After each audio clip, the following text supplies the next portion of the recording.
Two pages. 2 pages at a time.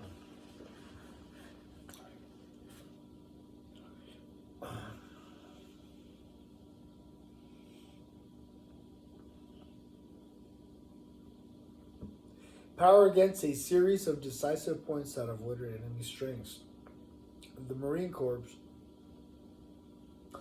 with a smaller capability, initially also took view that it was best to attack not the enemy's strength, but its critical vulnerabilities. The Corps even observed dangers in speaking of a center of gravity, because Clausewitz was all about daring all to win all. In a climactic test of strength, critical vulnerabilities appear to be no easier to identify than centers of gravity. The recommendation was to exploit any and all vulnerabilities until uncovering a decisive opportunity. This somewhat random process led Joe Strange of the Marine Corps War College to focus on critical capabilities and requirements, leading to a process opening with the exploitation of critical vulnerabilities, which would have the cumulative effect of undermining the enemy's center of gravity. One influential version was developed by John Gordon for the Air Force. He accepted Clausewitz's basic proposition but sought to relate it to air power. The enemy center of gravity was that point where the enemy is most vulnerable and where an attack will have the best chance of being decisive. The evidence of decisiveness would be that the enemy leadership could be convinced to do what one wants to do. Warden presented the enemy in the enemy as a system made up of several interrelated parts held together by a number of nodes and links, some of which were critical. The centers of gravity could be found in each of the 5 component parts or rings: leadership, organic essentials, infrastructure, population, and fielded forces that described any strategic entity. The point of this was that air power was uniquely qualified to strike at these points simultaneously through parallel as opposed to sequential or serial attacks in order to overwhelm and thereby paralyze an opponent. The effect, he argued, would be decisive. The presumption was that the centers were founded on physical structures and their loss would lead the enemy to accept that the game was up. Warden thus sought to demonstrate how employing the sort of firepower that might be associated with attrition could, with careful analysis of targets, be used to achieve the sort of disorientation sought by the maneuverist. There was therefore no consensus on what these concepts meant.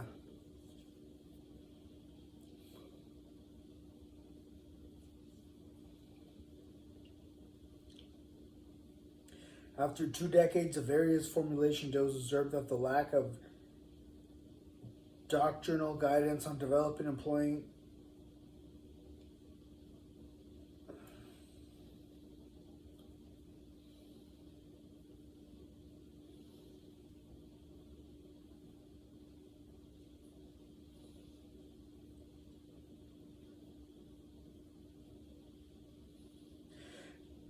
there was therefore no consensus on what these concepts meant. After 2 decades of various formulations, it was observed that the lack of doctrinal guidance on developing and employing COGs waste planners' time and provide few tangible benefits. It was reported that planning teams could take hours, if not days, arguing over what is and is not the enemy's cog, with the outcome often decided by the strongest personality rather than the best analysis. This was, however, written in the belief that with a better methodology, the task would be manageable and the results worthwhile. The real problem was that concept of center of gravity had been expanded to the point of meaninglessness. It could refer to a target or a number of targets. The center might be identified because it constituted a source of enemy strength and or critical vulnerability. It could be found in the physical, psychological, or political spheres. If all went well, once the center was attacked, the result would be decisive or else have consequences, potentially decisive effects. Though this might depend on being combined with other significant events, it has become totally detached from the original metaphor, yet the terminology encourages expectations that there could be a very specific set of operational objectives that would produce the desired potential political effect if attacked properly. This reflected Clausewitz's original notion that the key to victory lay in the defeat of an enemy's military system. But if the sources of the enemy's political resilience lay somewhere else, attacks on this supposed center would be bound to disappoint. It was not a physical location or set of capabilities, but instead a political ideology or an alliance. It would be harder to work out what was supposed to be targeted. The third set of problems was that military history gave little support to the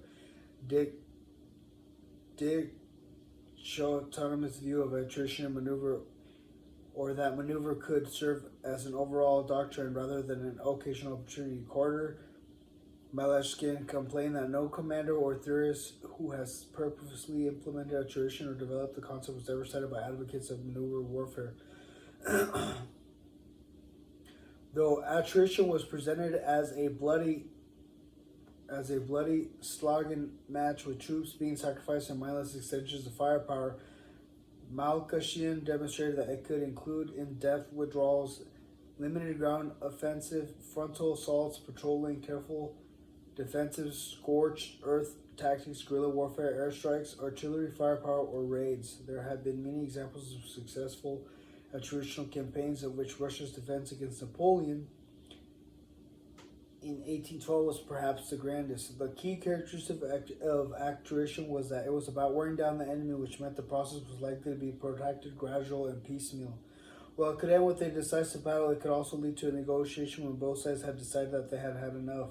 This meant that it suited cohesive strategies with moderate aims. The danger was that attrition could turn into a contest of endurance, and it was hard to know in advance when the enemy would be worn down. Hugh Strachan trenchantly warned of the danger of the operational level as a politics-free zone, speaking in a self-regarding vocabulary about maneuver and increasing maneuverism, and that is almost metaphysical and whose inwardness makes sense only to those initiating its meanings. He traced the preoccupation with the operational level back to General Erich Ludendorff. Prior to the First World War, the German army originally focused 2 pages at a time. I like this system because just as that feeling is starting to set in, that feeling of like comfort, of like, just sitting here, like I don't want to sit here any more than I just did right now. Like I'm done. Like movement is medicine, but I also gotta do this, work the mind, But I'm liking this stuff. And those who know me personally, they already know what I call this system. I call it my Shishkevsky. I know it sounds funny, but those who know me personally know where I got this. This name, it's from a certain song, but we do what we got to do. Stay advancing.